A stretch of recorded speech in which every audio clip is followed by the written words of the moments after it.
یہ میں بات کیوں کہہ رہا ہوں؟ اس لیے میں کہہ رہا ہوں کہ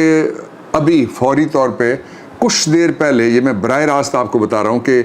بنی گالا کے ارد گرد ایسے لوگ باوردی منڈلاتے ہوئے دیکھے گئے جن کا تعلق پنجاب پولیس کے ساتھ ہے، جو کسٹوڈیل کلنگ اور جو پولیس مقابلوں کے لیے بڑے مشہور ہیں، اور ایک ایسا شخص جس نے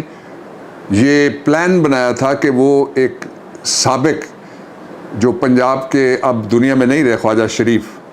چیف جسٹس کو قتل کر کے اس وقت کا ایک گورنر، اس وقت کا ایک صدر اور اس کا ایک لا منسٹر جو لا منسٹر میں تھا، اس کو ملوث کیا جائے،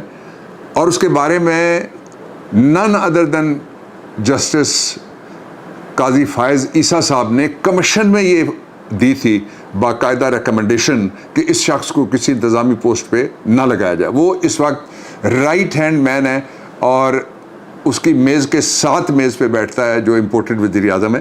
ایک دوسرا یہ ہے کہ وہ شخص ہے جس کا نام آیا تھا اور جس کے بارے میں خود شہباز شریف نے کہا ہوا ہے کہ میں نہیں تھا، وہ فلانا تھا اور فلانا تھا، جو ماڈل ٹاؤن کی کلنگ ہے۔ یہ ایک پرسپیکٹو آپ ذہن میں رکھیے گا۔ اب میں دوسرے نقطے پہ جاتا ہوں۔ دوسرا نقطہ یہ ہے کہ پاکستان کے وزیر اعظم کو یہ رائٹ ہے کہ وہ کوئی کسی بگوڑے کی طرح لندن میں نہیں بیٹھے ہوئے، یہ ان کا اپنا گھر ہے پورا پاکستان، اور پورے گھر میں جس طرح میرا بھی ہے اور آپ کا بھی، آپ سب کا بھی ہے، تو یہ جس جگہ چاہے کوئی آ سکتا ہے، جا سکتا ہے، رہ سکتا ہے، کام کر سکتا ہے، واپس آ سکتا ہے، پھر جا سکتا ہے، پھر آ سکتا ہے۔ تو وہ کچھ ہفتے پہلے، میں آپ کو لے کے چلتا ہوں، اب میں تیسری بات پہ پہنچ گیا۔ کچھ ہفتے پہلے آپ کے وزیر اعظم نے کھڑے ہو کے جلسے میں کہا تھا کہ کچھ اونچی دیواروں کے اور بند کمروں کے پیچھے ان کی جان لینے کی سازش ہو رہی ہے۔ یہ عمران خان کے الفاظ ہیں، کچھ اونچی دیواروں کے پیچھے اور کچھ بند کمروں کے پیچھے ان کی جان لینے کی سازش ہو رہی ہے۔ اب چوتھی بات، وزیر اعظم آ رہے ہیں اور جو اسلام آباد کے باخبر حلقے ہیں غیر سرکاری بھی، ان کا یہ کہنا ہے کہ رات کے وقت دھاوا بولا جائے گا ان کے گھر کے اوپر یا جہاں وہ ٹھہریں گے وہاں رات کے وقت، اور جو رات کے وقت دھاوا بولنے والے ہوتے ہیں وہ ظاہر ہے وہ ڈاکو ہوتے ہیں، وہ ٹھگ ہوتے ہیں، وہ اٹھائی گیرے ہوتے ہیں، اور جو قانون نافذ کرنے والے ہوتے ہیں وہ دن کی روشنی میں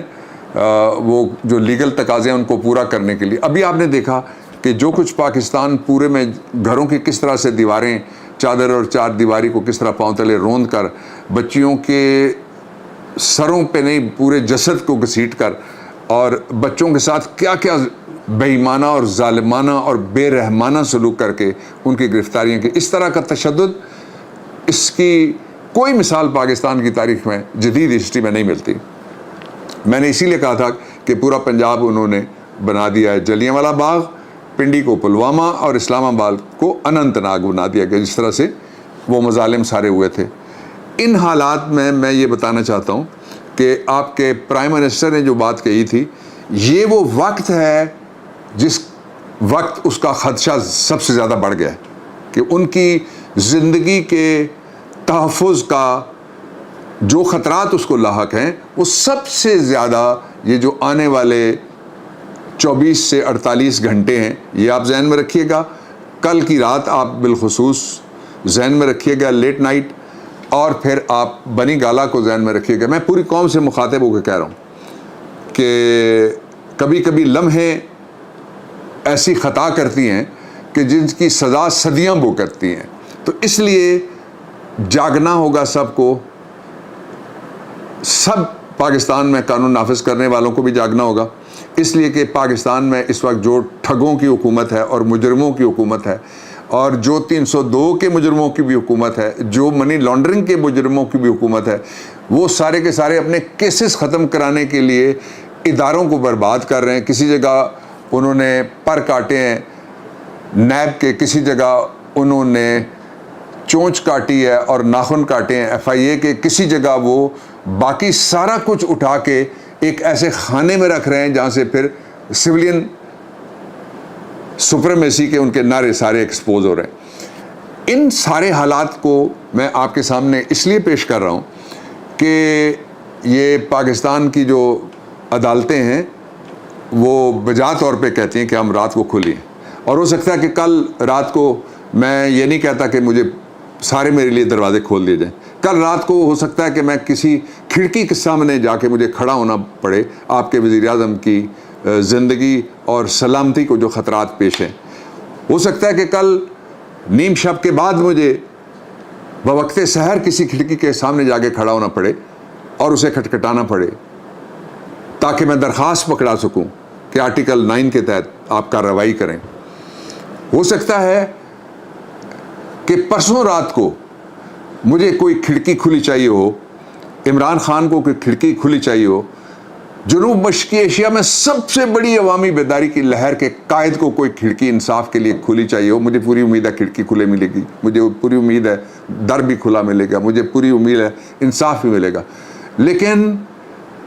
کہتے ہیں کہ جسٹس ڈیلیڈ از جسٹس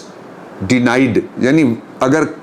کئی لمحے ایسے ہوتے ہیں جب انصاف میں تاخیر ہو جائے اگر, تو اس کا مطلب ہوتا ہے کہ انصاف سے انکار ہو گیا. یہ وہ لمحہ ہے. مجھے 4 اشرے ہو گئے ہیں وکالت میں پوری ذمہ داری سے یہ باتیں آپ کے ساتھ شیئر کرنا چاہتا ہوں,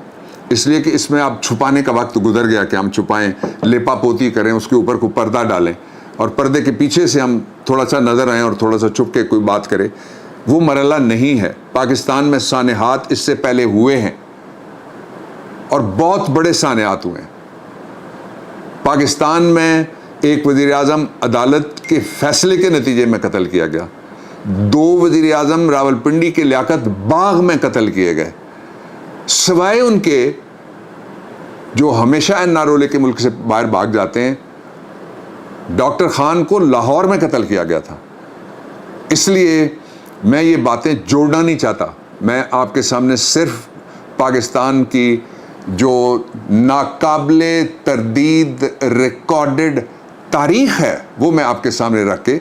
اپنی بات کو میں ختم کرنے لگا ہوں. اور وہ بات یہ ہے کہ اس آئین کے اندر بے شک کوئی وزیر اعظم نہ ہو, شہری ہونا ضروری ہے. آئین کا آرٹیکل 4, آئین کا آرٹیکل 9 اور بے شمار دوسری جگہ پہ جو زندگی ہے اس کا تحفظ